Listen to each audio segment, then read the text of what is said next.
Good afternoon students, मैं दीपक सिंह आप लोगों का जीएस फैकल्टी। और आज हम लोग डिस्कस करने वाले हैं यहाँ पर हमारे कॉन्स्टिट्यूशन का जो हमारा दूसरा लेक्चर है। पहला लेक्चर में हम लोगों ने जब ऑफलाइन क्लासेस चल रही थी उस समय हम लोगों ने डिस्कस कर लिया था। और उस पहले टॉपिक में हम लोगों ने जो हमारे संविधान का जो हिस्टोरिकल जो पोर्शन है कि किस तरीके से हमारा जो संविधान है वो विकास में आया, किस तरीके से हमारा संविधान का निर्माण हुआ, इन सारी चीज़ों की हम लोगों ने चर्चा हमारी पहली क्लास में कर ली थी। आज की जो हमारी क्लास है उसमें हम लोगों को आज डिस्कस करना है प्रीएम्बल के बारे में, या हमारे जो संविधान है उसकी प्रस्तावना के बारे में।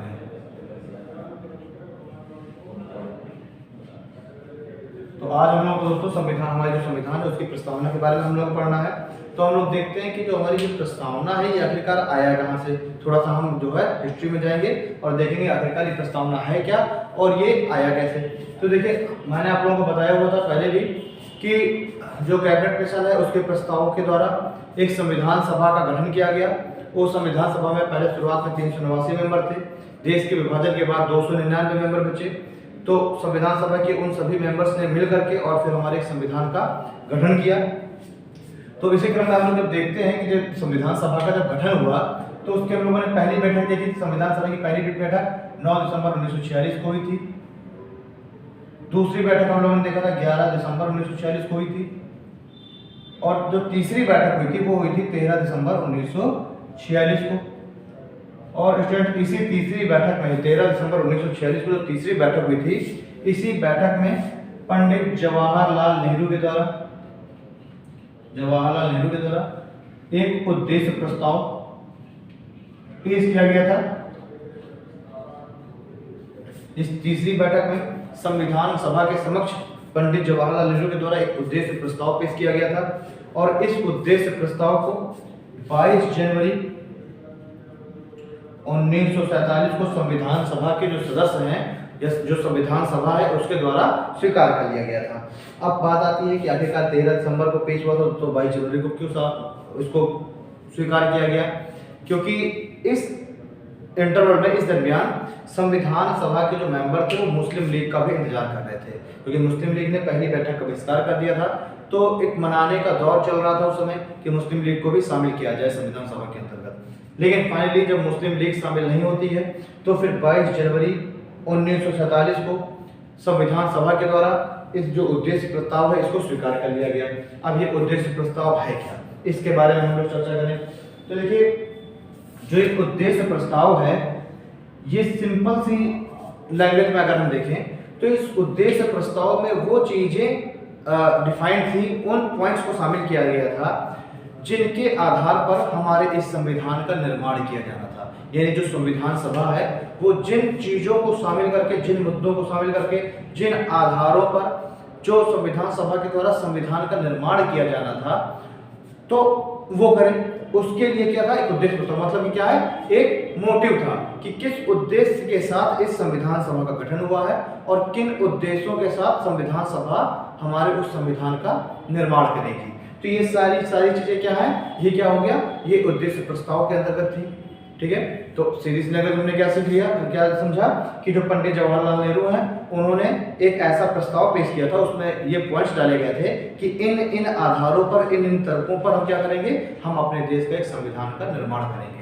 और उसी उद्देश्य प्रस्ताव को ही आगे चल करके जब हमारा संविधान निर्मित हो गया तो उस संविधान के पहले पेज में, संविधान की शुरुआत में इस उद्देश्य प्रस्ताव को ही एज अ प्रीएम्बल शामिल कर लिया गया। ठीक है, इस उद्देश्य प्रस्ताव में कुछ संशोधन किए गए, कुछ चेंजेस किए गए और कुछ संशोधन और मॉडिफिकेशन के बाद, मॉडिफाइड करने के बाद इसी उद्देश्य प्रस्ताव को एज अ प्रीएम्बल हमने एक्सेप्ट कर लिया। तो कभी अगर आपसे पूछा जाता है कि जो प्रीएम्बल है वो आखिरकार वो क्या है, उसका अगर कोई पूछ लेता कि आपकी उसकी हिस्ट्री क्या है, कहाँ से हुआ है, तो हम क्या बताएंगे कि प्रीएम्बल क्या है? वही जो 13 दिसंबर को उद्देश्य प्रस्ताव प्रस्तुत किया गया था।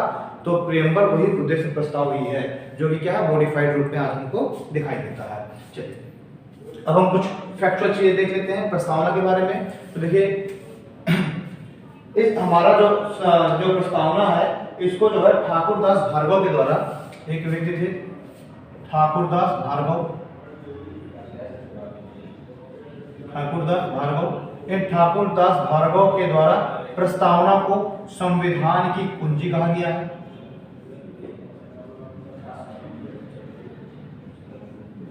ठीक है।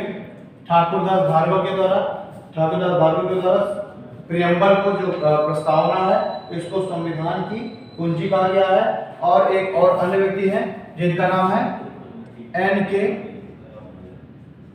पाखीवाला। N.K. पाखीवाला के द्वारा दोस्तों जो हमारा ये प्रियम्बल है, इस प्रियम्बल को संविधान का आइडेंटिटी कार्ड कहा गया है। यानी कि N.K. पाखीवाला के द्वारा हमारे प्रियम्बल को संविधान का आइडेंटिटी कार्ड कहा गया है। ठीक है, यानी कि आईडी कार्ड कहा गया है। ठीक, तो N.K. पाखीवाला के द्वारा प्रियम्बल को संविधान का आइडेंटिटी कार्ड कहा गया है। वहीं ठाकुरदास भार्गव के द्वारा प्रियम्बल को संविधान की कुंजी कहा गया है। ठीक, अब हम देखेंगे कि आखिरकार एक प्रस्तावना है क्या। देखिए, अगर हमको अपने संविधान के बारे में बहुत ही शीघ्रता के साथ, बहुत ही एक समराइज करके हमको जानना है, तो हम अगर प्रस्तावना को देख लेंगे तो हम इस आधार पर पहुंच सकते हैं कि हमारे इस संविधान के अंदर आखिर किन किन चीज़ों की बात की गई है, क्या क्या बातें बताई गई हैं, किन कार्यों को शामिल किया गया है, या किन आधारों पर हमारे संविधान का निर्माण किया गया है, उसका उद्देश्य क्या है। ठीक है, यानी कि अगर हमारे पूरे अंदर इतना बड़ा जो संविधान है उसके अगर उद्देश्यों को जानना है, वो किसके लिए बनाया गया है ये हमको जानना है, देश के नागरिकों को उससे क्या फायदा होने वाला है, देश को उससे क्या फायदा होने वाला है, ये सारी चीजें अगर हमको जानना है तो हमें क्या देखना पड़ेगा, हमें देखना पड़ेगा संविधान की प्रस्तावना। ठीक, अगर हम संविधान की प्रस्तावना को खोल के पढ़ लेते हैं तो हम क्या करेंगे, बहुत ही जल्दी 2 मिनट के अंदर ही हम ये समझ जाएंगे कि इस संविधान के अंदर क्या क्या बातें शामिल की गई हैं। ठीक, यानी कि अगर आप कोई भी एक पुस्तक पढ़ते हैं तो उस पुस्तक का हम क्या करते हैं, पहला जो पृष्ठ होता है इंडेक्स, उसमें हम लोग देख लेते हैं कि इस पुस्तक में क्या क्या चीजें अंदर हमें पढ़ने के लिए मिलेगी, किन किन मुद्दों पर इस पुस्तक ने बात किया है। ठीक है, ये सारी चीजें क्या है, प्रश्न किताब के प्रथम पृष्ठ में होता है, पहले पन्ने में वही सेम चीज है जो संविधान रूपी जो किताब है उसका जो पहला पृष्ठ है उसमें क्या है, प्रस्तावना को शामिल किया गया। और प्रस्तावना को पढ़ करके हम इस निष्कर्ष पर पहुंच सकते हैं कि इस संविधान के भीतर किन बातों पर चर्चा की गई है, किन चीजों को शामिल किया गया है। ठीक है, आइए जब बात होती है प्रस्तावना की तो हम देखते हैं कि हमारी प्रस्तावना है क्या।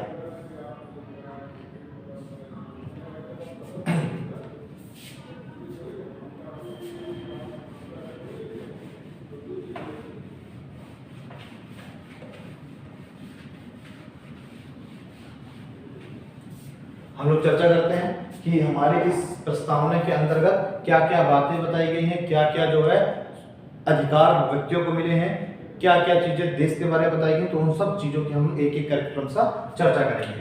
तो देखिए, पहले मैं पूरे अपने संविधान को यहाँ पर लिख लेता हूँ, फिर हम उसके एक एक वर्ष के अंदर चर्चा करेंगे। हमारे संविधान में जो प्रथम जो लाइन है, ये हमारा जो प्रस्तावना है वो शुरू हुई है, we the people of India, यानी हम भारत के लोग। इसमें लिखा गया हम भारत के लोग।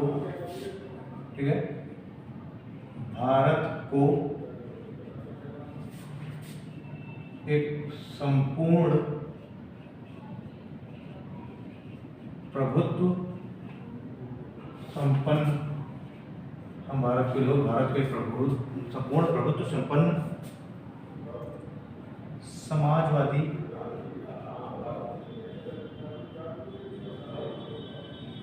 पंथ निरपेक्ष,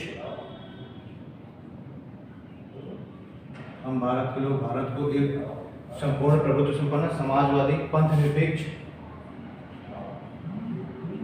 लोकतांत्रिक गणराज्य बनाने के लिए, लोकतांत्रिक गणराज्य बनाने के लिए तथा उसके समस्त नागरिकों को लोकतांत्रिक गणराज्य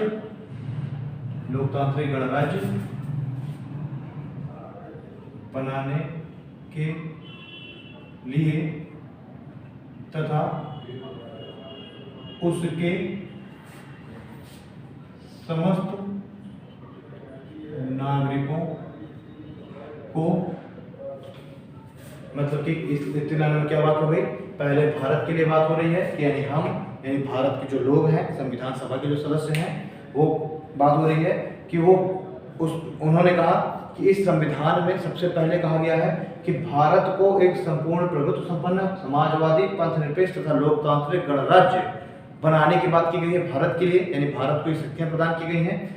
अगला जो लाइन है वो आती है समस्त नागरिकों के लिए, यानी कि देश के जो वासी हैं उनके लिए अब शक्तियां और उनके लिए जो है अब जो भी बातें हैं उनकी चर्चा की जाएगी। तो हम उसमें देखते हैं कि उसमें क्या कहा गया है, कहा गया है कि तथा उसके समस्त नागरिकों को सामाजिक,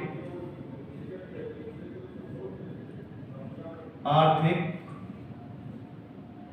एवं राजनीतिक न्याय, कि भारत के लोगों को social, economical and political justice उपलब्ध कराया जाएगा। सामाजिक, आर्थिक और राजनीतिक न्याय, विचार, अभिव्यक्ति, विश्वास, धर्म एवं उपासना की स्वतंत्रता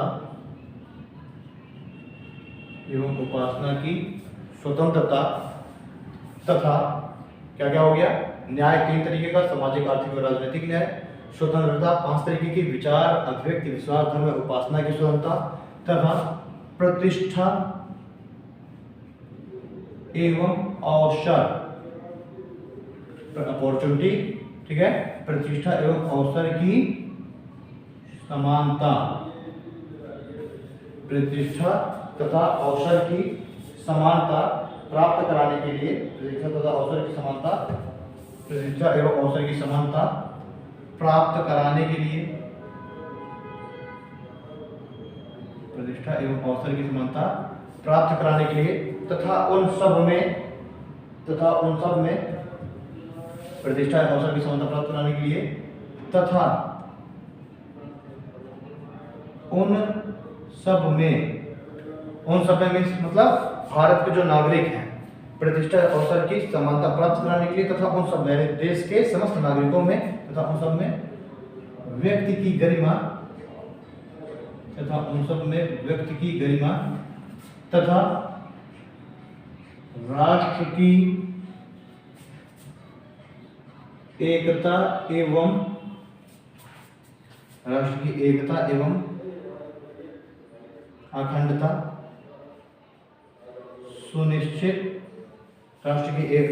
अखंडता सुनिश्चित करने वाली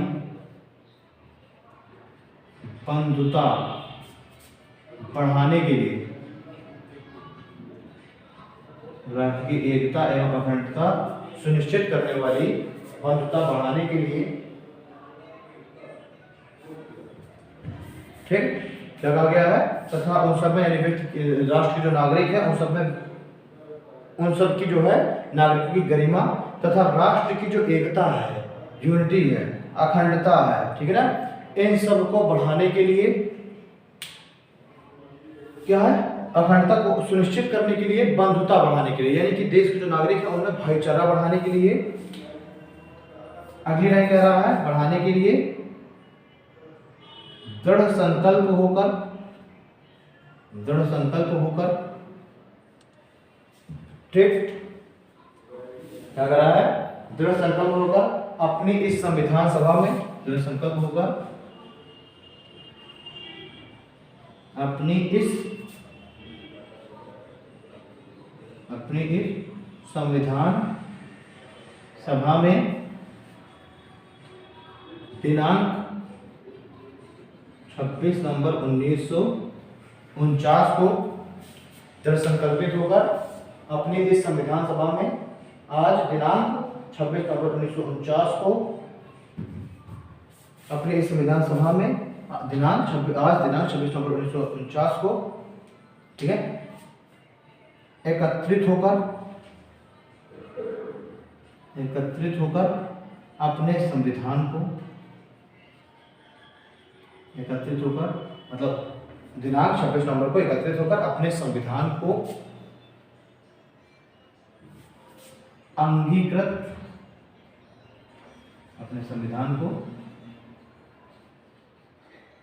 अंगीकृत अधिनियमित एवं आत्मार्पित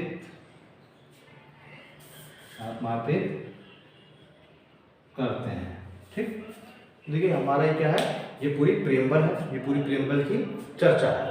तो इसमें हम लोगों ने देख लिया कि क्या क्या वर्डों को प्रयोग किया गया है, क्या क्या जो शब्द इसमें शामिल हैं। अब हम उन प्रत्येक शब्दों की क्रमशः एक एक करके हम चर्चा करते हैं और इसमें हम देखेंगे कि जो संविधान है वो किन किन बातों को शामिल करता है, इसमें किन किन बातों को बताता है। तो हम जब स्टार्ट करेंगे हम भारत के लोग, हम यहाँ से स्टार्ट करेंगे हम भारत के लोग, यानी कि इसमें कहा गया है कि जो संविधान है वो भारत के लोगों के द्वारा ही लिखा गया है और भारत के लोगों के लिए ही लिखा गया है। यानी इसकी शपथ कौन ले रहा है, इसमें क्या कहा गया कि इसको कौन जो है जारी कर रहा है, कौन इसको जो है प्रस्तुत कर रहा है, तो प्रस्तुत करने वाले कौन है, हम, यानी कि भारत के लोग।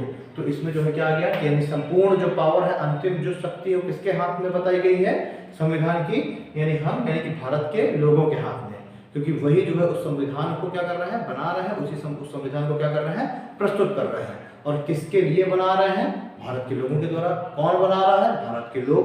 ठीक है, तो ये सारी चीजें हम देखेंगे, यानी हम भारत के लोग इस संविधान को बना रहे हैं, प्रस्तुत कर रहे हैं। उसमें क्या हम शामिल कर रहे हैं कि भारत यानी हमारा जो देश है वो एक संपूर्ण प्रभुत्व संपन्न, समाजवादी, पंथनिरपेक्ष, लोकतांत्रिक गणराज्य होगा। ठीक है, इसमें क्या कहा गया कि यानी जो हमारा भारत है वो क्या होगा, वो संपूर्ण प्रभुत्व संपन्न होगा, वो जो है क्या होगा, वो समाजवादी होगा, वो पंथनिरपेक्ष होगा, लोकतांत्रिक होगा और क्या होगा, लोकतांत्रिक एक गणराज्य होगा, एक रिपब्लिक कंट्री होगा। ठीक, तो हम इन एक एक शब्दों की हम चर्चा यहाँ पे कर लेते हैं कि आखिरकार ये शब्द आखिरकार क्या मायने रखते हैं। तो हम जब बात करेंगे संपूर्ण प्रभुत्व संपन्न यानी संप्रभुता की हम बात करेंगे। संप्रभुता क्या होता है, देखिए संप्रभुता की जब हम लोग बात करेंगे तो संप्रभुता में हम देखेंगे संप्रभुता का आखिरकार मीनिंग क्या होता है। संप्रभुता यानी कि सोवरेन कंट्री, यानी इसमें कहा गया है, संविधान में हमें कहा गया है प्रियम्बल में कि भारत एक सोवरेन कंट्री होगा, एक संप्रभु राष्ट्र होगा। मतलब कि वो अपने डिसीजन, अपनी जो नीतियां हैं उनका निर्धारण वो स्वयं करने का पूरी तरीके से शक्ति रखेगा अपने देश के नागरिकों के लिए। अगर कोई भी उसको कानून बनाना है, कोई भी विधि बनाना है, ठीक है, कोई भी कार्य करना है, कोई भी स्कीम लॉन्च करना है, तो उन सब को वो स्वयं अपनी इच्छा से करेगा। यानी कि किसी भी दूसरे देश के दबाव में आकर के भारत कोई भी ऐसा कार्य नहीं करेगा। ठीक, माने चलेगा भारत को कोई भी कार्य करना है या फिर कोई भी अगर देश, कोई भी अन्य बाहरी जो देश है वो भारत को कोई भी नीति बनाने के लिए फोर्स नहीं कर सकता। संप्रभु का मीन्स क्या है कि अगर हमको जो भी कार्य करना है हम अपनी इच्छा अनुसार करेंगे। कोई भी अदर व्यक्ति हमारे ऊपर ये दबाव नहीं बना सकता कि हम क्या करें, उसके अनुसार हम कार्य करें। क्लियर है ना, यानी भारत क्या है, एक तरीके से पूर्ण संप्रभु राष्ट्र है। किसी भी देश का किसी भी कोई भी बाहरी देश भारत की नीतियों में, भारत के आंतरिक जो मामले हैं उनमें हस्तक्षेप नहीं कर सकता। मतलब संप्रभुता का अर्थ क्या हो जाएगा कि बाहरी देश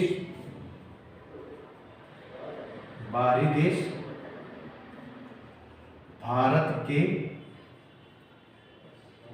आंतरिक मामलों में हस्तक्षेप नहीं कर सकते। मीन्स क्या है कि भारत अपने देश की नीतियों को बनाने के लिए, अपने देश के नागरिकों के लिए उसे जो भी उचित लगे वैसी नीतियां बनाने के लिए, वैसे कानून बनाने के लिए भारत पूरी तरीके से स्वतंत्र है। हम किसी भी बाहरी देश के दबाव में आकर के कोई कार्य नहीं करेंगे। मतलब कि अगर दूसरा पॉइंट हम देखें, दूसरा पॉइंट क्या है कि भारत दूसरे देश के दबाव में आकर अपनी नीतियां या विधि नहीं बनाएगा। ना, यानी भारत इस मामले में पूरी तरीके से स्वतंत्र, अपने स्वविवेक का इस्तेमाल करेगा, अपनी पूरी पावर का इस्तेमाल करेगा। ठीक, कोई भी उस पर यह दबाव नहीं बना सकता।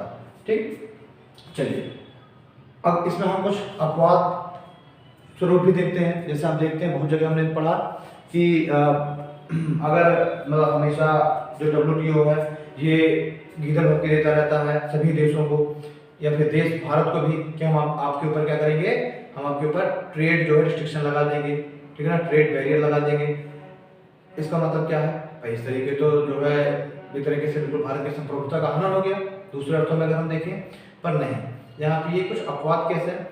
मान लीजिए कोई अगर संधियां हो रही हैं, कोई ग्लोबल लेवल पर, कोई अंतर्राष्ट्रीय लेवल पर कोई क्या हो रही है, कोई संधि हो रहा है, कोई समझौता हो रहा है, और उस पर भारत ने अपनी पूर्ण संप्रभुता के साथ सोच विचार करके अगर उस पर हस्ताक्षर कर दिए हैं भारत ने, तो फिर क्या है, ये भारत की एक मौलिक जिम्मेदारी है, भारत की एक मॉरल रिस्पॉन्सिबिलिटी है कि भारत अपने उसने उस संधि पर हस्ताक्षर किए हैं, अपनी जो उसने शपथ ली है, अपना जो वादा किया है, उस वादे को वो पूरा करेगा। ठीक, तो ये सारी की चीजें क्या है, जो अंतर्राष्ट्रीय जो संधि और समझौते होते हैं उसके अनुसार कार्य करना, ये संप्रभुता का उल्लंघन नहीं है। ठीक है, ये संप्रभुता पर किसी भी तरीके का वायलेशन नहीं है। तो ये हम चीजें को देख लेते हैं। जैसे हम क्या है, जैसे चाइना पर हम डायरेक्ट रोक नहीं लगा सकते ट्रेड पर। आप तो कहेंगे कि भाई भारत संप्रभु राष्ट्र है, रोक लगा दे ट्रेड पर नहीं, क्योंकि हम क्या है WTO के सदस्य हैं, और WTO ने क्या कहा हुआ है, ट्रेड विदाउट बैरियर। उसको स्लोगन क्या है, ट्रेड विदाउट बैरियर, यानी कि किसी भी बैरियर के बिना ट्रेड का होना। ठीक, तो इसलिए हम जो है इस तरीके से बैन नहीं लगा सकते। ये क्या हो जाएगा, ये संप्रभुता का किसी भी मामले में हनन नहीं है। आइए अगला पॉइंट हम देखते हैं। अगला पॉइंट है समाजवादी। मीन क्या है, भारत एक सोशलिस्ट, एक जो भारत एक क्या है, सोशलिस्ट कंट्री है, ये भारत एक समाजवादी राष्ट्र है। इसका मतलब क्या है दोस्तों, इसका मतलब है सोशलिस्ट कंट्री होने का, समाजवादी राष्ट्र होने का मतलब क्या है कि जो राष्ट्र है, जो देश है, या उसकी जो सरकार है, वो प्रत्येक व्यक्ति को, चाहे वो किसी भी जाति का हो, किसी भी धर्म का हो, आर्थिक रूप से कितना भी ऊंचा हो या नीचे हो, वो क्या करेगा, वो सभी लोगों से एक समानता का व्यवहार करेंगे। देश या सरकार क्या है, राष्ट्र या राज्य सरकार सभी लोगों से समानता का व्यवहार करेंगे। जो गरीबी और अमीरी के बीच का जो भेदभाव है, जो गैप है, अमीरी और गरीबी के बीच का जो गैप है, उस गैप को दूर करने का प्रयास करेगा कौन, राज्य यानी कि सरकार। साथ ही साथ इसमें एक और एक चीज है कि जो पब्लिक प्रॉपर्टी है, पब्लिक प्रॉपर्टी मीन्स जो क्या है, जो सार्वजनिक संपत्ति है। पब्लिक प्रॉपर्टी मीन्स सार्वजनिक संपत्ति, यानी जो सरकारी जो भी संपत्ति है, सार्वजनिक संपत्ति। इस सार्वजनिक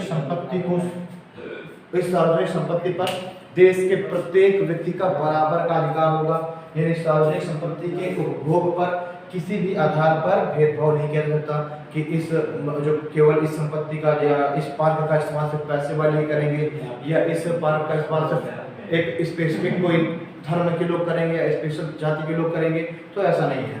ठीक है, देश क्या करता है, हमारा देश क्या है, एक सोशलिस्ट कंट्री है, और वो क्या करेगा, सार्वजनिक संपत्ति पर देश के प्रत्येक एक नागरिक का अधिकार समान रूप से होगा। ठीक है, कि बिना किसी भेदभाव के। तो ये क्या हो जाएगा, देश हमारा क्या है, समाजवादी राष्ट्र है। ठीक है, मेन मोटिव उसका क्या है, गरीबी और अमीरी के बीच के जो भेदभाव को, जो गैप है, उसको दूर करना। ये क्या हो जाएगा, सभी को एक बराबर जो है ट्रैक पर, एक बराबर स्ट्रीम में लेकर के आना। ये क्या है, हमारे देश का एक मुख्य मोटिव है। चलिए आगे हम बात करते हैं पंथ निरपेक्ष की।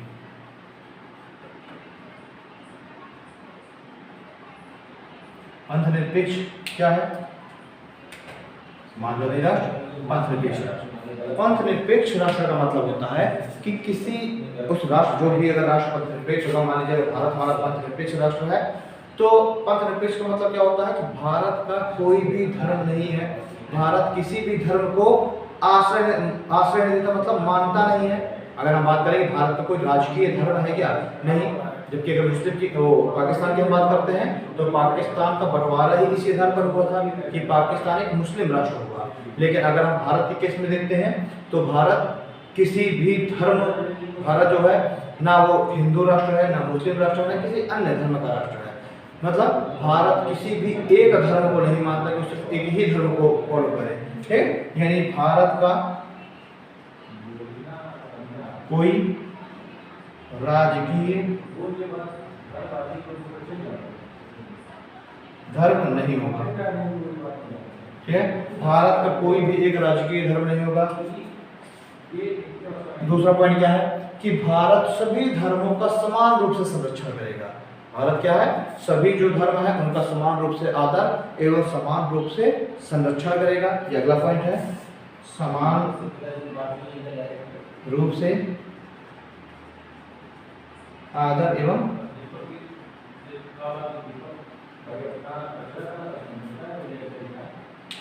ठीक। तो इसमें क्या है कि जो भारत है, हमारा जो देश है, वो सभी धर्मों का समान रूप से आदर करेगा और सभी धर्मों का समान रूप से संरक्षण देगा। ठीक, किसी भी धर्म से भेदभाव नहीं करेगा। अगला पॉइंट और क्या है इसमें कि भारत जो है किसी भी धर्म, भारत जो है किसी भी धर्म के व्यक्ति से उसके धर्म के प्रचार प्रसार हेतु किसी भी तरह का कर नहीं लेगा।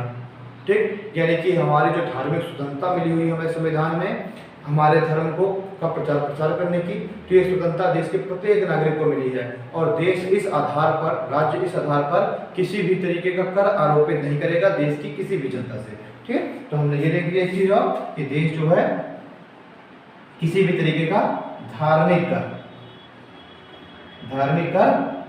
नहीं वसूलेगा, धार्मिक कर नहीं वसूलेगा।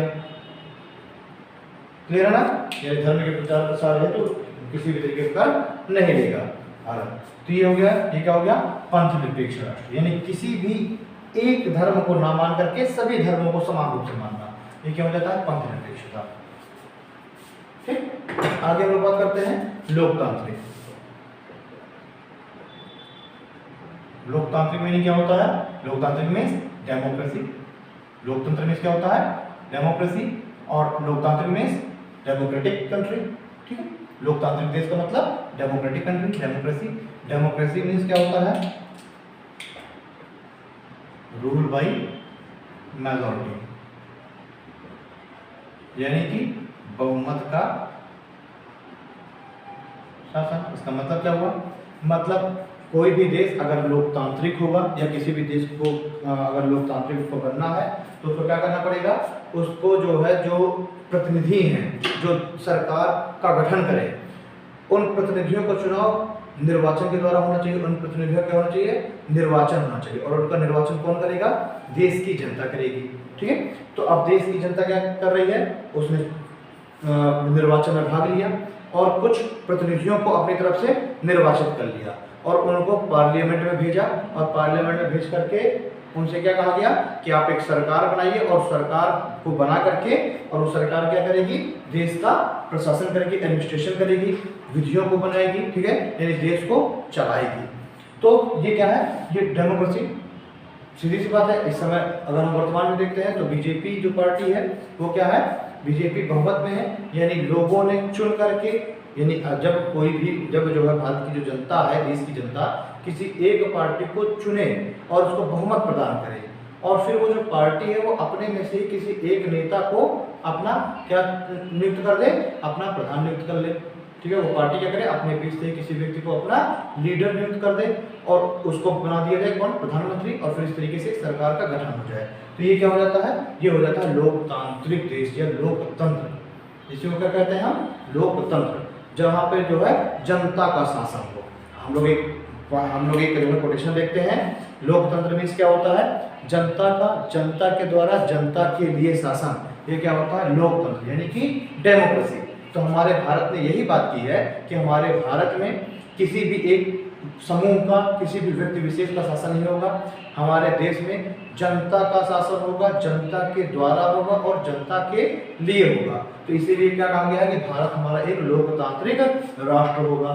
ठीक है, यानी कि रूल बाय मेजॉरिटी, बहुमत का शासन। जिस पार्टी को बहुमत प्राप्त होगा वही पार्टी सरकार अपनाएगी, और फिर एक निश्चित समय के लिए, ऐसा नहीं कि एक पार्टी सरकार बन रही हो आज अनिश्चित काल तक चल रही है, तो एक पार्टी क्या करेगी, सरकार बनाएगी और सरकार बना के उस देश के विधियों का संचालन करेगी। ठीक है, आगे हम लोग चर्चा करते हैं। आगे हमने एक पॉइंट और रह गया, गणराज्य। गणराज्य मीन्स रिपब्लिक। ठीक, भारत क्या है, एक रिपब्लिक कंट्री है, ठीक है, एक गणराज्य है भारत। अब गणराज्य का मतलब क्या होता है दोस्तों? गणराज्य का मतलब होता है कि जो है सरकार का जो प्रमुख है, शासन का जो प्रमुख व्यक्ति है, ठीक है, यानी कि फर्स्ट सिटीजन ऑफ कंट्री, यानी कंट्री, ठीक है, जो शासन का जो प्रमुख व्यक्ति है वो क्या हो, वो जो है चुनाव के द्वारा या देश की जनता के द्वारा चुना गया हो और एक निश्चित काल के लिए चुना गया हो। ऐसा नहीं कि जो शासन का जो प्रधान व्यक्ति है वो जो है अनिश्चित काल के लिए रहे या हमेशा के लिए रहे। ठीक, तो ऐसा नहीं है। यानी कि हम अगर भारत के संदर्भ में देखते हैं तो हमारे देश का जो राष्ट्रपति है, इस राष्ट्रपति का जो पद है ये वंशानुगत नहीं है, ये वंशानुगत नहीं है। यानी जो राष्ट्रपति है ये निर्वाचन के द्वारा चुना जाता है। ठीक है, अप्रत्यक्ष निर्वाचन होता जनता के द्वारा ही, लेकिन अप्रत्यक्ष रूप से होता है। ठीक है, इसमें बात करेंगे, हम लोग प्रेसिडेंट पढ़ेंगे कि लोकसभा के सदस्य, राज्यसभा के सदस्य और विधानसभा के सदस्य, ये सारे मिलकर के क्या करते हैं, उनमें से भी निर्वाचित सदस्य, ये सब मिलकर क्या करते हैं, राष्ट्रपति का चुनाव करते हैं। ठीक, तो हम क्या कहेंगे, राष्ट्रपति का चुनाव अप्रत्यक्ष चुनाव पद्धति के द्वारा होता है। ठीक, लेकिन फिर भी राष्ट्रपति का चुनाव होता है। राष्ट्रपति का पद वंशानुगत नहीं है, यानी शासन का जो प्रधान है वो क्या है, वो वंशानुगत नहीं है। और इसी को हम क्या कहते हैं, रिपब्लिक कंट्री कहते हैं, एक गणराज्य देश कहते हैं। जब क्या हो, जो सर्वोच्च जो पद है वो क्या है, वो चुना हुआ हो, वो वंशानुगत ना हो। ठीक, चलिए, यानी कि भारत क्या है, हमने देख लिया, भारत संपूर्ण प्रभुत्व संपन्न होगा, समाजवादी होगा, पंथनिरपेक्ष होगा, लोकतांत्रिक होगा एवं गणराज्य होगा भारत। अगला हम लोग देखते हैं कि और भी चीजें क्या है।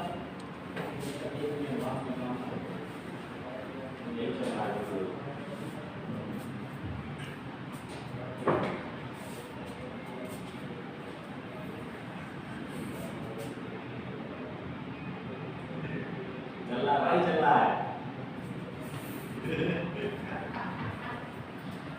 ठीक, अगला हम लोग देखते हैं। अब बात की जा रही है देश की जनता के बारे में, यानी कि नागरिकों के लिए। यानी हमारा जो संविधान है उसने नागरिकों को क्या क्या अधिकार दिए हैं, क्या क्या शक्तियां दी हैं नागरिकों को, तो हम बात करेंगे। इसमें देखिए लिखा हुआ है कि क्या लिखा हुआ प्रेमबल में कि तथा उसके समस्त नागरिकों को, यानी देश के जो समस्त नागरिक हैं उनको कुछ अधिकार मिले हैं, जैसे कि न्याय प्राप्त करने का अधिकार, स्वतंत्रता का अधिकार एवं समानता का अधिकार। ठीक है, जस्टिस, फ्रीडम एंड इक्वलिटी, ये तीनों राइट्स मिले हुए हैं। और ये तीनों राइट किन आधार पर मिले हुए हैं कि यानी देश की जो जनता है, जो नागरिक है, देश के जो समस्त जो नागरिक हैं वो क्या है, उनको सोशल, इकोनॉमिकल और पॉलिटिकल तीनों तरीके से क्या है, उनको क्या मिले, जस्टिस मिले।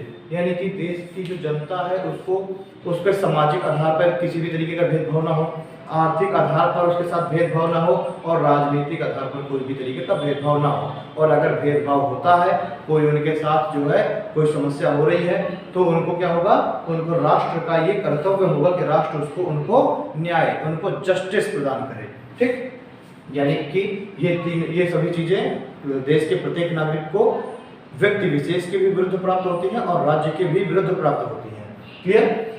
तो हम देखेंगे कि अगर मान लीजिए कोई व्यक्ति है, उसके साथ समाज में भेदभाव हो रहा है, ठीक, समाज में उसके साथ भेदभाव हो रहा है और ये भेदभाव क्या कर रहा है, राष्ट्र भी कर सकता है या राज्य भी कर सकता है या जनता भी कर सकती है। तो क्या है, अगर उसके साथ सोशल किसी भी तरीके का ऊंच नीच का भेदभाव हो रहा है, ठीक, तो वो क्या कर सकता है, उसके खिलाफ भी न्याय प्राप्त कर सकता है। अगर उसके साथ आर्थिक रूप से उसके साथ कोई भी समस्या हो रही है, उसका कोई उत्पीड़न हो रहा है आर्थिक रूप से, तो उसके खिलाफ भी न्याय प्राप्त करेगा। मतलब कोई भी व्यक्ति या कोई भी राज्य जबरदस्ती किसी व्यक्ति की जो संपत्ति है उस पर अधिकार नहीं कर सकता। ठीक, राजनीतिक भी इसी तरीके से राजनीतिक न्याय प्रत्येक व्यक्ति को प्राप्त होगा। अगला हम देखते हैं कि प्रत्येक व्यक्ति को फ्रीडम मिली हुई है, स्वतंत्रता मिली हुई है और किन आधार पर मिली हुई है, विचार व्यक्त करने की, अपनी अभिव्यक्ति व्यक्त करने की, विश्वास करने की स्वतंत्रता, धर्म को मानने की स्वतंत्रता, उपासना की स्वतंत्रता। ठीक, ये 5 स्वतंत्रताएं मिली हुई हैं। यानी कि प्रत्येक व्यक्ति क्या है, उसके मन में जो भी चल रहा है, जो भी वो सोचता है, उन विचारों को वो सामने रख सकता है। मतलब कि अगर मान लीजिए कोई पार्टी है, कोई जो है दल है जिसने सरकार बनाया और उस दल का, उस सरकार की उसको आइडियोलॉजी नहीं अच्छी लग रही, उसको कार्य नहीं अच्छा लग रहा। नागरिक को, भाई हम नागरिक ही तो क्या करते हैं, देश का सरकार का गठन करते हैं और उस सरकार, वो सरकार हमारे लिए क्या जवाबदेह है। और अगर उस सरकार की जो नीतियां हैं, जो कार्य हैं, किसी व्यक्ति को या किसी नागरिक को पसंद नहीं आ रही तो क्या है, वो अपना विचार रख सकता है कि आपको कार्य ऐसे करना चाहिए, आपको नीतियों में बदलाव करना चाहिए। तो प्रत्येक व्यक्ति स्वतंत्र है अपना विचार व्यक्त करने के लिए, प्रत्येक व्यक्ति स्वतंत्र है अभिव्यक्ति, एक्सप्रेशन को व्यक्त करने के लिए। यानी कि अगर जो है किसी व्यक्ति को अपनी बात रखनी है तो ऐसा जरूरी नहीं कि बोल करके ही वो अपनी बात को रखे सभी के सामने। वो क्या कर सकता है, वो जो है लिख करके भी अपनी बात को रख सकता है सभी के सामने, एक्सप्रेस करके, इशारों के द्वारा भी, ईमेल भेज करके भी, कॉल करके भी, जिस तरीके से भी चाहे व्यक्ति जो है अपनी बात को अभिव्यक्त कर सकता है, अपनी बात को एक्सप्रेस कर सकता है, अपनी भावनाओं को दूसरे के सामने प्रस्तुत कर सकता है। ठीक क्या हो जाएगी, अभिव्यक्ति की स्वतंत्रता। ठीक है, इसमें किसी भी तरीके का ऐसा मतलब तर्क संगत रीजनेबल रिस्ट्रिक्शंस लगाए जा सकते हैं, तर्क संगत आधारों पर रोका जा सकता है। लेकिन अगर जो आधार है सरकार के द्वारा रोकने के, वो अगर तर्क संगत नहीं है तो फिर उस व्यक्ति की ये जो अभिव्यक्ति की स्वतंत्रता है उसको बाधित नहीं किया जा सकता, उसको रोका नहीं जा सकता। अब तीसरा हम देखते हैं विश्वास की स्वतंत्रता। प्रत्येक व्यक्ति फ्री है कि वो अपना विश्वास जिस चीज पर चाहे उस चीज पर रख सकता है। अगर उसको ऐसा विश्वास है कि पेड़ में, पर्वत में, नदी में उसके इष्ट देव का वास है, उसके भगवान का वास है, तो बिल्कुल पूरी तरीके से वो स्वतंत्र है। वो अपनी इस विश्वास को कायम रखने के लिए, वो चाहे तो पर्वत की पूजा करे, वो चाहे तो पेड़ की पूजा करे, वो चाहे तो गाय की पूजा करे, तो वो पूरी तरीके से व्यक्ति स्वतंत्र है अपने जो विश्वास है उस पर, उसको मानने के लिए। ठीक, तो इस पर किसी भी तरीके का रोक नहीं लगाया जा सकता। अगला हम देखते हैं धर्म की स्वतंत्रता। ठीक है, जब हम धर्म की स्वतंत्रता की बात करते हैं तो प्रत्येक नागरिक का ये मौलिक अधिकार है कि उसको अपने धर्म को मानने का, अपने धर्म के अनुसार कार्य करने का, अपने धर्म का अनुसार आचरण करने का उसको स्वतंत्रता है। प्रत्येक नागरिक को अपने धर्म के प्रचार प्रसार करने का, दूसरे लोगों को अपने धर्म से परिचित कराने का, ठीक है, और अपने धर्म में बताई गई जो बातें हैं, उन सभी अपने धर्म में बताई गई जो शिक्षाएं हैं, उन शिक्षाओं को फॉलो करने का, अपने धर्म को फॉलो करने का प्रत्येक व्यक्ति को, प्रत्येक नागरिक को ये अधिकार प्राप्त है, ये उसकी स्वतंत्रता है। ठीक है, चलिए अब हम बात करते हैं उपासना। यानी प्रत्येक जो व्यक्ति है वो अपने धर्म के अनुसार अपने इष्ट देव की उपासना कर सकता है। उसके धर्म में अगर बताया गया है कि 5 बार की नमाज पढ़नी है तो वो व्यक्ति क्या करेगा, वो जो है उसको अधिकार है उपासना करने का, वो 5 बार की नमाज पढ़ेगा। अगर कहा गया है रोजा रखना है तो रोजा रखेगा, अगर कहा गया ये वाला व्रत रखना है तो व्रत रखने का उसको अधिकार है। ठीक है, यानी प्रत्येक व्यक्ति को अपने धर्म के अनुसार उपासना करने का अधिकार है। ठीक है, तो ये जो है ये हमने देख लिया कि प्रत्येक व्यक्ति को इन 5 आधारों पर क्या मिली हुई है, स्वतंत्रताएं मिली हुई हैं। अब हम अगली बात करते हैं प्रतिष्ठा एवं अवसर की समानता। यानी जो राज्य है, जो सरकार है, वो प्रत्येक व्यक्ति को समानता की दृष्टि से देखेगा, प्रत्येक व्यक्ति को समानता उपलब्ध कराएगा। और वो समानता किन आधारों पर हो सकती है, प्रतिष्ठा की भी और अवसर की भी। प्रतिष्ठा मीन्स आपका सेल्फ रिस्पेक्ट। ठीक है, यानी कि समाज में अगर कोई व्यक्ति रह रहा है तो उसको समाज में सिर्फ जीने का ही नहीं बल्कि गरिमामयी जीवन जीने का अधिकार प्राप्त होना चाहिए। वो क्या हो जाएगा, प्रतिष्ठा। यानी प्रत्येक व्यक्ति को क्या है, अपने आत्मसम्मान को बना करके रखने का और आत्मसम्मान के साथ ही जीने का अधिकार प्राप्त होना चाहिए। वो क्या हो जाएगा, प्रतिष्ठा की समानता। यानी कि ऐसा नहीं है कि कोई पैसे वाला व्यक्ति है तो उसकी प्रतिष्ठा बहुत अधिक है और कोई गरीब व्यक्ति है तो उसकी प्रतिष्ठा बहुत कम है। यानी कि दोनों की प्रतिष्ठा बिल्कुल इक्वल होनी चाहिए। राज्य जो है दोनों की प्रतिष्ठा को बिल्कुल इक्वल लाने का प्रयास करेगा और इस आधार पर राज्य भेदभाव भी नहीं करेगा।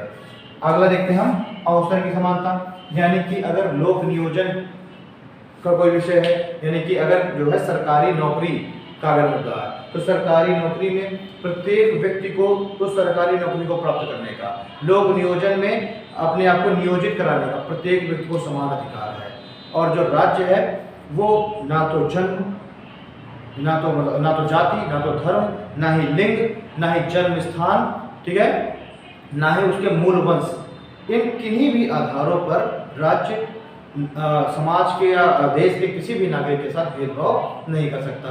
ठीक है, यानी कि प्रत्येक व्यक्ति को उस अवसर को, उस अपॉर्चुनिटी को प्राप्त करने की, उस नौकरी को, सरकारी नौकरी को प्राप्त करने की प्रत्येक व्यक्ति को स्वतंत्रता है। ठीक है, इसमें जो है, जो आरक्षण का मुद्दा है इसमें नहीं रखेंगे। ठीक है, वो एक अलग टॉपिक है। अब वो जो है ये नहीं कहेंगे कि ये जो है ये तो अवसर की समानता नहीं हुई, वो एक अलग मुद्दा है। ठीक, तो ये क्या कहा गया कि जो है राज्य ऐसा प्रयास करेगा कि प्रत्येक व्यक्ति को न्याय प्राप्त हो, प्रत्येक व्यक्ति को स्वतंत्रता प्राप्त हो, प्रत्येक व्यक्ति को समानता प्राप्त हो। ठीक है, यानी कि जो हमारा कॉन्स्टिट्यूशन है ये इन सब चीज़ों को प्राप्त कराने के लिए तथा उन सब में यानी कि जो देश के जो नागरिक हैं, यानी उन देश के नागरिकों में क्या है, व्यक्ति की गरिमा, यानी देश के जो नागरिक हैं उन नागरिकों में उनकी गरिमा, उनका आत्मसम्मान वो उपलब्ध कराने का प्रयास करेगा। यानी देश के जो नागरिक हैं उनको गरिमामय जीवन जीने का, ठीक है, उनको अपनी आत्मसम्मान, सेल्फ रिस्पेक्ट का अधिकार है। साथ ही साथ कह रहा है तथा जो हमारा संविधान है वो राष्ट्र की एकता और अखंडता को भी सुनिश्चित करेगा। यानी जो हमारा संविधान है वो ऐसे उपबंध करेगा कि उन उपबंधों के द्वारा, हमारा संविधान है कुछ ऐसे उपबंध करेगा जिनके द्वारा जो व्यक्ति है उसको गरिमा भी प्राप्त हो। प्रत्येक व्यक्ति को क्या है, उसको गरिमामय जीवन जीने का अधिकार प्राप्त हो। प्रत्येक व्यक्ति गरिमामय तरीके से अपने जीवन को व्यतीत करे। साथ ही साथ जो हमारा राष्ट्र है वो क्या हो, वो एक हो। ठीक है, उसमें एकता की भावना है और वो अखंड रहे, वो टूटे नहीं। ठीक है, उसको तोड़ा ना जा सके। तो ये क्या है, ये हमारे संविधान में उपबंध किए गए हैं कि देश की एकता और अखंडता बनी रहे। यानी कि यानी देश के एकता और अखंडता की बात अगर हम करने, क्या होता है, एकता एवं अखंडता। यानी कहा गया है कि संविधान ऐसे उपबंध करे कि देश हमेशा अक्षुण्ण रहे, वो टूटे नहीं। यानी इसीलिए कहा गया है कि जो हमारा भारत है, भारत अविनाशी राज्यों का, भारत विनाशी राज्यों का एक अविनाशी संघ। क्या कहा गया है, भारत की अखंडता के लिए ये चीज जोड़ी गई कि भारत विनाशी राज्यों का एक अविनाशी संघ होगा। यानी भारत के अंदर के जो राज्य हैं, स्टेट हैं, वो तो टूट सकते हैं, उनकी सीमाओं में परिवर्तन हो सकता है, नामों में परिवर्तन हो सकता है, नए राज्यों का गठन हो सकता है, पुराने राज्य समाप्त हो सकते हैं, परंतु किसी भी आधार पर भारत नहीं टूटेगा। यानी भारत हमेशा अविनाशी रहेगा। देश के अंदर के राज्यों की सीमाएं परिवर्तित होती रहेंगी, लेकिन देश के अंदर एक से अधिक, यानी देश के अंदर एक दूसरा राज्य नहीं बनेगा। ठीक है, यानी राज्य कितने भी हो सकते हैं पर देश एक ही रहेगा और अखंड रहेगा। कौन, भारत। ठीक, तो हमने देख ली कि व्यक्ति की गरिमा, राष्ट्र की एकता एवं अखंडता, यानी कि जो देश के जो नागरिक हैं वो सब एक साथ रहें। ठीक है, उनमें एकता की भावना रहे। देश क्या रहे, देश के सभी राज्य एक साथ रहे। ऐसा नहीं कि कोई राज्य अलग मांग कर रहा है कि हमें अलग देश बना दो। ठीक है, कुछ जगह अलग मांग चलेगी कि ऐसा कर दो, तो ये नहीं, देश क्या रहे, देश अखंड रहे। ठीक है, चिरकाल तक देश हमेशा मजबूत रहे। ठीक, यानी इसमें क्या हो रहा है, राष्ट्र की एकता एवं अखंडता की बात हो गई। यानी हमारा संविधान ऐसा उपबंध करे कि जो देश है हमारा वो, उसमें एकता और अखंडता बनी रहे। साथ ही साथ कहा गया है कि एकता और अखंडता सुनिश्चित करने वाली बंधुता बढ़ाने के लिए। ठीक है, यानी कि कहा गया कि जो संविधान है वो देश की एकता और अखंडता को बनाए रखने के लिए देश के जो सभी नागरिक हैं उनमें बंधुता की भावना बढ़ाए। यानी कि देश के जो सभी नागरिक हैं वो भाईचारे की भावना के साथ रहें। हम लोग कहते हैं जैसे कि हिंदू, मुस्लिम, सिख, ईसाई आपस में भाई भाई, मतलब कि क्या है कि देश के सभी नागरिक क्या है, आपस में भाई भाई जैसा व्यवहार करें और आपस में एक साथ मिलजुल करके रहें। ठीक है ना, एक ही कुटुंब के आपस में एक दूसरे को समझें, एक दूसरे को अपने से अलग ना समझें, और इन सबसे क्या होगा, हमारे जो देश है, हमारा देश अखंड रहेगा। ठीक, तो क्या कहा गया है कि हमारा कॉन्स्टिट्यूशन ऐसे प्रावधान करे कि देश के सभी लोग बंधुता की भावना से प्रेरित हों। ठीक है, भाईचारे की भावना से प्रेरित हों।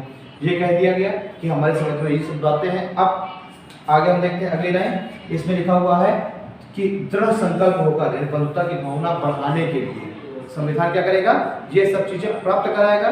और उसके बाद फिर जो संविधान सभा के जो सदस्य उन्होंने अब अपने लिए लिखा कि अब क्या है, बंधुता की भावना बढ़ाने के लिए दृढ़ संकल्प होकर अपनी इस संविधान सभा में, यानी संविधान सभा के सदस्यों ने कहा कि हम आज सब दृढ़ संकल्प होकर, हम शपथ लेकर और अपनी इस संविधान सभा में जो संविधान सभा उस संविधान का निर्माण कर रही है कि इस संविधान सभा में हम आज दिनांक 26 नवंबर 1949 को क्या करेंगे, एकत्रित होकर, यानी सभी लोग मिल करके, हम सभी लोग क्या होंगे, दृढ़ संकल्प यानी शपथ लेकर के, और इस संविधान सभा में हम उपस्थित होंगे। कब उपस्थित होंगे? 26 नवंबर को। और जो हमारा संविधान का जो हमने गठन किया है, हमने जिस संविधान को हमने क्या किया है, हमने जिस संविधान को बनाया है, उस संविधान को आज हम 26 नवंबर 1949 को उस संविधान को हम क्या करेंगे, अंगीकृत करेंगे। मीन्स कि हम इस संविधान को हम अडॉप्ट करेंगे, ठीक है ना। इस संविधान को हम क्या करेंगे, अडॉप्ट करेंगे, स्वीकार कर लेंगे, ठीक। और क्या करेंगे, अधिनियमित करेंगे, यानी कि इसको लागू कर देंगे। हमारे इस संविधान को क्या करेंगे यार, हम 26 नवंबर 1949 को लागू करेंगे। यानी आज के बाद हमारा देश क्या हो जाएगा, एक डेमोक्रेटिक कंट्री हो जाएगी, एक जो है गणराज्य देश और हमारे देश का एक संविधान हो जाएगा। और हम जो है अपने इसी संविधान के अनुसार ही हम कार्य करेंगे, ठीक है। और अब आज से हम जो भारत शासन अधिनियम एक्ट 1935 है उसको समाप्त कर देंगे, और सभी हम कार्य क्या करेंगे, सभी कानून के सभी जो संचालन है वो हम किसके तरीके से करेंगे, अपने संविधान के तरीके से करेंगे। तो क्या कहा गया है कि हम 26 नवंबर को संविधान सभा के सभी सदस्य जो भी प्रतिनिधि आए हैं भारत की जनता के द्वारा, ये सभी लोग शामिल होंगे इस संविधान सभा में और शपथ लेंगे। और 26 नवंबर 1949 को हमने जो इस संविधान को बनाया है उसको हम अडॉप्ट कर लेंगे और इसको हम लागू कर देंगे, तथा हम इसको आत्मार्पित कर लेंगे, यानी अपने हृदय से, अपनी आत्मा से इसको हम क्या करेंगे, स्वीकार कर लेंगे, अपने आप को इसको सौंप देंगे, आत्मार्पित कर लेंगे, ठीक है ना। अपनी आत्मा से इसको क्या कर लेंगे, अपने आत्मा से हमने इसको स्वीकार कर लिया, ठीक। तो इसमें क्या कहा गया, अपने संविधान को अंगीकृत, अधिनियमित और आत्मार्पित करते हैं, यानी कि अपनी पूर्ण आत्मा के साथ हमने इसको बिल्कुल से स्वीकार कर लेंगे, हाँ ये हमारा ही संविधान है, हमारा पूरा फेथ, हमारा पूरा विश्वास हम इसमें शामिल कर देंगे, ठीक। ये सब चीजें हो गई, ये हमारा क्या है, ये हमारा प्रियम्बल है, हमारा क्या है, ये प्रस्तावना है, ठीक है। हमने बात कर लिया कि संविधान की कुंजी किसने कहा, हमने अभी बात कर लिया कि आइडेंटिटी कार्ड प्रस्तावना को किसने कहा है संविधान की। अब हम कुछ चीजें और देख लेंगे, जैसे कि कुछ वर्ड्स हैं, जैसे कि एक वर्ड है दोस्तों समाजवादी, एक वर्ड क्या है, समाजवादी।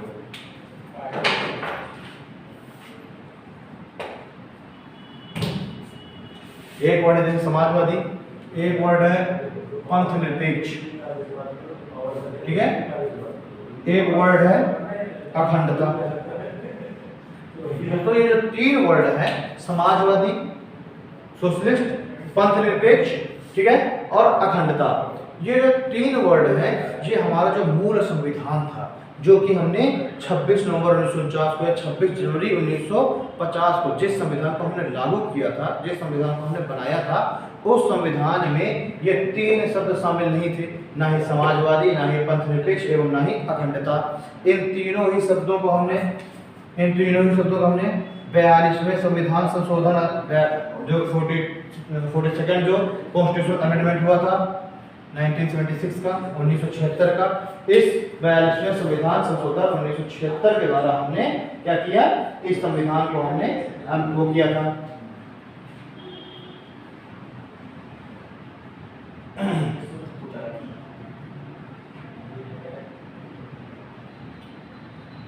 ठीक, तो हमने देखिए 42वें संविधान संशोधन अधिनियम 1976 के द्वारा हमने क्या किया था, इन तीन वर्डों को, कौन कौन से वर्ड, समाजवादी, पंथ निरपेक्ष एवं अखंडता, इन तीन वर्डों को हमने दोस्तों 42वें संविधान संशोधन अधिनियम 1976 के द्वारा हमने जोड़ा, इस संविधान में हमने जोड़ा, ठीक है।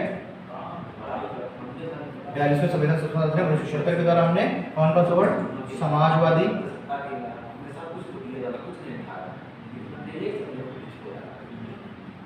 पंथ निरपेक्ष एवं अखंडता, ठीक है ना। हमने इन तीन शब्दों को हमने 42वें संविधान संशोधन अधिनियम 1976 के द्वारा जोड़ा। कभी अगर आपसे पूछ लिया जाता है कि जब ये संविधान संशोधन हुआ 42वां, इस समय देश का नेतृत्व कौन कर रहा था, देश के प्रधानमंत्री कौन थे, तो हम देखेंगे कि इस समय हमारे देश के जो प्रधानमंत्री हैं वो है इंदिरा गांधी।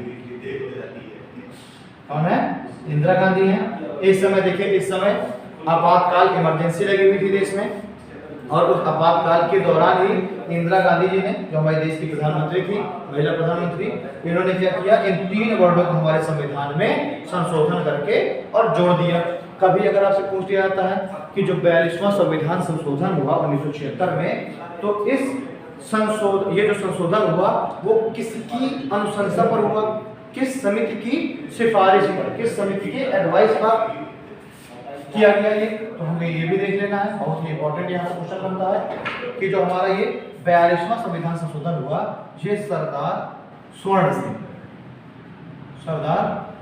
सिंह एक समिति थी, सरदार स्वर्ण सिंह समिति, इस सरदार स्वर्ण सिंह समिति की अनुशंसा पर, ठीक है ना, इस सरदार स्वर्ण सिंह समिति की अनुशंसा या सिफारिश पर, ठीक है ना, इस सरदार स्वर्ण सिंह समिति की अनुशंसा या सिफारिश पर इस 42वें संविधान संशोधन जो 42nd कॉन्स्टिट्यूशनल अमेंडमेंट है 1976, उसको किया गया।